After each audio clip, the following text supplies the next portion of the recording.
Welcome to episode 199 of the AHRC Marathon Training Vlog. MK here on a very misty Monday morning for a 7-mile recovery run with Brian, Cole, Evan, and Haven. Went out a little bit earlier because she had a meeting at school at 7:30, so we'll see her when we get home. Today we're going to talk about one of the workhorse goats of shoes, the Asics Novablast 3. This is not a shoe review, please don't misunderstand, but I'm going to tell you why it's our go-to daily trainer and maybe the pitfalls of some of the other shoes that we've tried in the past. Rather than talking about why a particular shoe brand or model is not such a great shoe, I'll use different shoe brands and models to show examples of characteristics of why certain shoes don't make for a good daily trainer for us.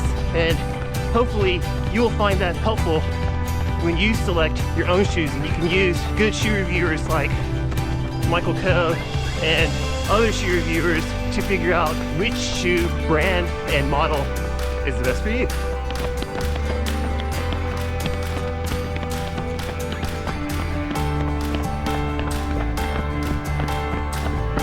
Thanks, Brian, for the recovery run. All right, what a great way to spend Monday morning before school. Get a little extra sleep after daylight savings. Here are the totals for the recovery run that we did with Brian. That's a good one. Really enjoyed it. Really enjoyed the misty morning, the relaxing pace. I think we all needed a little bit of a break for our tired legs. Raced really hard on Saturday. Everybody got great 10K PBs. I'll leave a card at the end of the video so that you can see that time trial if you missed it. And we also had an awesome long run on Sunday. Did it kind of special, huh? Using the race and helping out our friend Aya. I'll also leave another card at the end of the video with a link to our long run on Sunday. It was a good one. This was a good one too. I'm gonna take the kids home now and cook them some dumpling soup, change into a fresh shirt, and go out for a second run so that I can talk to you about why the Asics Novablast 3s are our go-to shoes for daily training. See you in a bit. And we're back. And it's still a misty morning over here in Irvine, California. Looks like we have a heavy fog advisory for today. So what am I looking for in a daily trainer? I need a shoe that I can wear for most of my long run, and my long runs incorporate workouts. So I need a shoe that has a wide range as far as capability. A shoe that I can take at easy pace all the way up to tempo. So I don't necessarily need a super plush shoe or a super fast shoe. I just need something that I can log a lot of my miles in without injuring myself. For example, I need a shoe that is durable enough that'll last me good 500 to 700 miles. But I also don't want a shoe that's so heavy that it causes pain in my hip flexors, which normally happens with heavy shoes for me. I'm looking for a shoe that I sit inside the shoe very firmly and well so that I don't move around inside the shoe, which will result in calluses and blisters for me. So I need a very good form-fitting shoe that I don't move around in inside. I also need a comfortable upper because I have a high instep, and if the upper does not have enough material, whether the material has some cushion or is stiff enough, then I'll get top of the foot pain from the shoelaces, or in some instances because of a hard plastic in the upper that's rubbing on the top of my foot. So today I'm going to talk about all the other shoes that have been in my daily shoe category of my shoe rotation so that we can get a better idea of how I navigated through all those brands and models and landed with the Asics Novablast 3s. And just a quick side note, my go-to fast-paced shoes or race shoes are the Nike Vaporfly Next Percent and the Nike Alphafly Next Percent. Specifically for the Vaporfly, the Next Percent 3s, and for the Alphafly, the Next Percent 1s. I used to be a really big Hoka fanboy, and I wore Hoka Cliftons for many years. I guess because they were the first or the original max cushion shoe, and I typically ran high mileage weeks every week. I chose the Hoka Cliftons, all different versions of them, specifically because of the comfort, despite the fact that I always had trouble fitting my pinky toe very comfortably, and a lot of times if I go for really long runs, I have bloody small toes at the end of the run. So there's definitely a fit issue for me with the Cliftons, and later on when the newer versions of the Cliftons came out, I started having issues with the shoelaces and top of the foot pain, and then in order to alleviate that, I would have to loosen the shoelaces, which would cause movement within the shoes and lots of calluses and blisters on different areas of the forefoot and toes. I tried Nike Pegasus as a daily all-around, and I really liked the Nike Pegasus because they were so affordable and extremely durable. The outsoles are a very dense rubber, and the midsole is very cushiony, and you can really tell when you're just standing around in them. So they make for a really good kind of walk around shoe for sure. And because the outsoles are so durable and stiff, even with the kind of soft midsoles, they were still pretty stable. I didn't get a lot of lateral movement, so I could stand around in them all day or walk around in them all day and not get pain in my Achilles with overcorrecting and trying to stabilize in unstable shoes. They weren't super light and they weren't super heavy, so I could do a wide range of different types of runs in them. However, I started developing a very bad forefoot callus right underneath the front air pod, and I got them on both sides of my feet. If I don't take care of those and shave them down frequently, I get a lot of pain. It's too late now. After I have developed those calluses, I'll have those for the rest of my days. But in order to not worsen the situation, I decided to look for a different daily trainer other than the pegs. Oh, and the peg shoelaces were notorious for being terrible. They would come undone even when I double knotted them. They're one of the few shoelaces that would come undone when I double knotted. They were terrible. And then anytime I tied them super tight so there'd be more tension and they wouldn't come loose, I'd get, of course, top of the foot pain again. I tried the New Balance 1080s and heard a lot of good things about them, but I guess because my high instep really hurt the top of my feet towards the base of my toes, like all those little bones right there, it was a lot of pain. I was regretful because I kind of liked the look and the silhouette of the 1080s, but wasn't able to wear those. I couldn't even wear them as walk around shoes. They hurt so bad. Then I moved over to Saucony, which are great shoes. I love the Endorphin series, and the Endorphin speeds were awesome, but the tongue is just a very thin cloth type of fabric.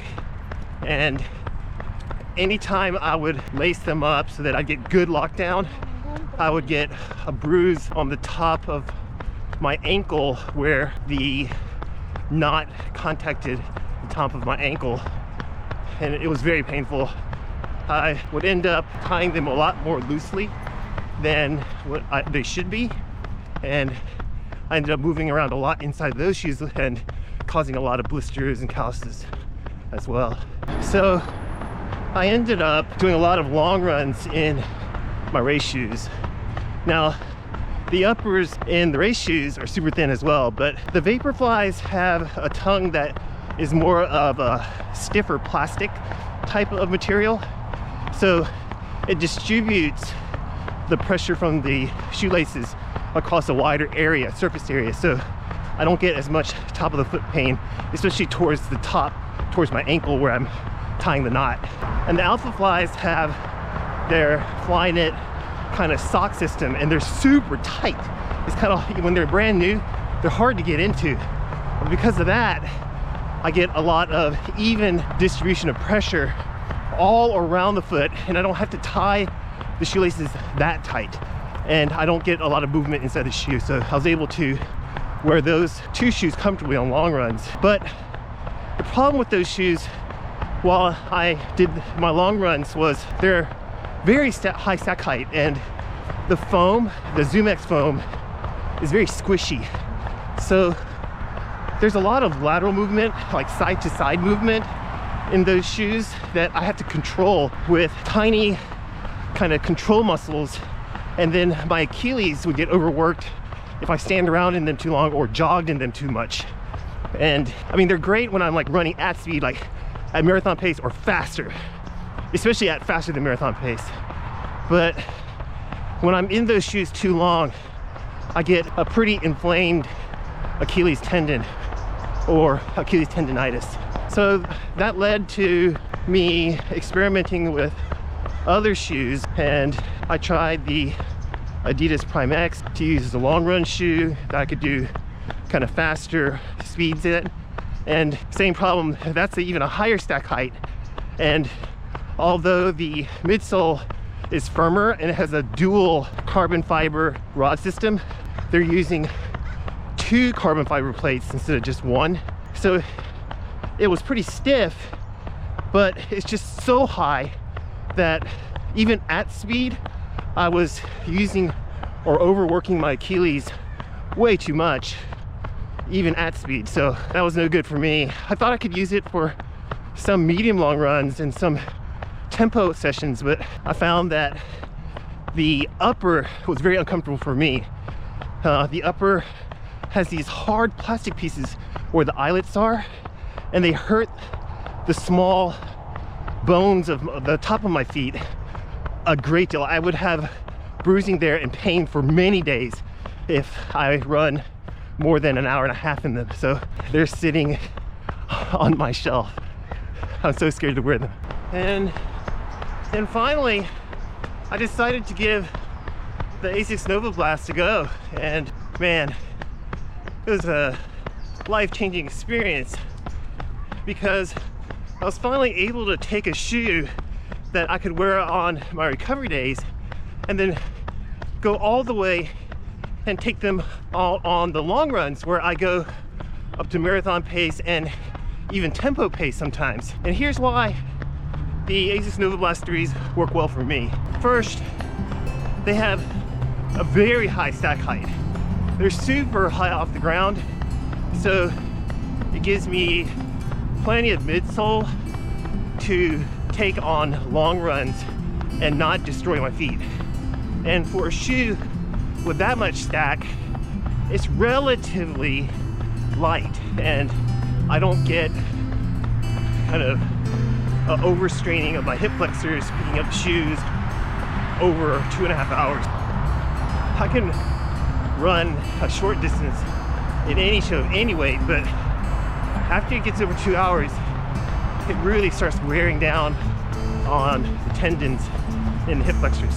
And despite the high stack, my weak Achilles is pretty protected because the outsole is rather stiff and the upper is really well built to keep the foot flat and well fitted inside the shoe, kind of deep into the midfoot. So I don't feel like I'm teetering ever. Even when I'm just standing around in them, I don't feel like I'm wobbly in a lateral perspective. So I get all the benefits of having high stack, saving my legs, having slightly longer legs for a better stride land, and a little bit more bounce from the cushion without having to deal with the instability issues and Achilles pain that results. The forefoot is super roomy, and I don't get any small toe or big toe rubbing at all. I feel like I can relax my toes and spread them out all along the insole, and there's plenty of room in the upper towards the front of the foot and my instep, so there's plenty of room there. I don't get any kind of rubbing. And the big reason why a lot of really good shoes didn't work out for me, the pain that I'd feel on the top of my foot, was resolved. It went away with the Asics Novablast 3. I think it's a combination of having just the right amount of soft material. They have a pretty thin tongue, and there's no hard plastic elements in the tongue. However, there's just the right amount of hard elements. I mean, when the hard elements are soft around the eyelid, or when the hard elements are small around the eyelets, then it can apply very acute pressure. But they made the hard elements large enough to spread out over a larger surface area, and they put in multiple hard elements so that it can displace the pressure over the entire top of the foot. And that's been a huge game changer for me. I can't tie the very top laces super tight. I'll definitely feel some pain there, but because I sit so well inside the shoe and the upper hugs my heel and the side of my foot so well, I don't have to tie them super tight. They're not loose. I mean, I cannot definitely place my finger under the shoelaces. I get them pretty snug, but I can't tie them as snug as I do my race shoes. So I have no trouble running up to 2.5 hours in the Asics Novablast 3, and I don't get any new blisters or calluses. So I'm super happy about the fit and the ride.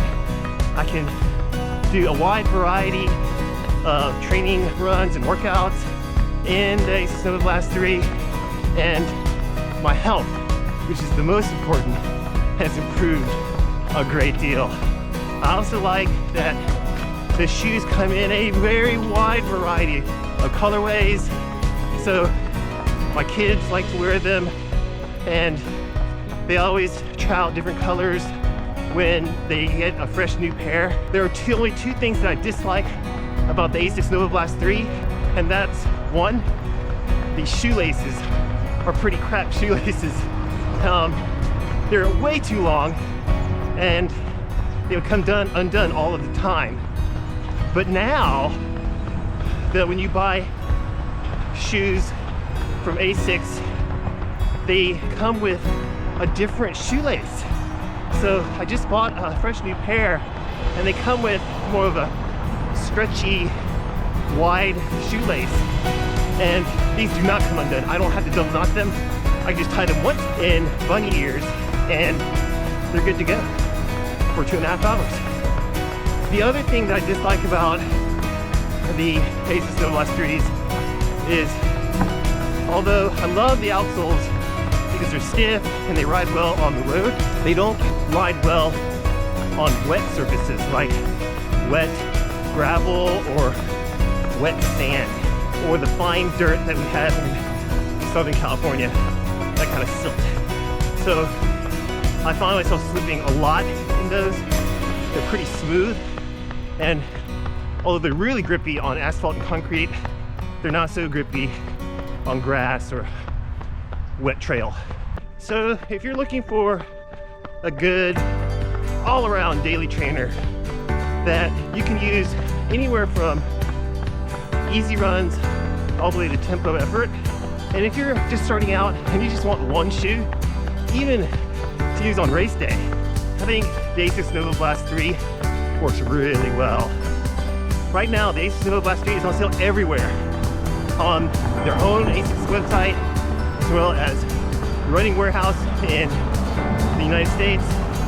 You can get a fresh pair for $109, and that's a bargain. The Novablast 4s are being released, and because of that, they're getting rid of their huge, vast amount of inventory.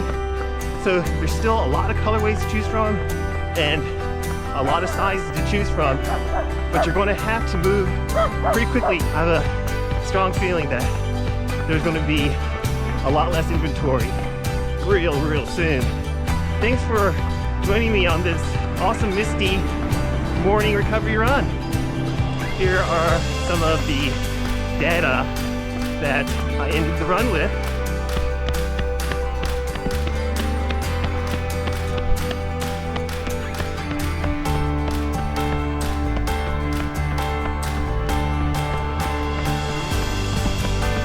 Please like this video and help out the algorithm. And be sure to subscribe so you don't miss any of our vlog uploads. I'm going to enjoy the rest of this day. I hope you enjoy your day and have a meaningful run. See you in the next one. All right, bye now.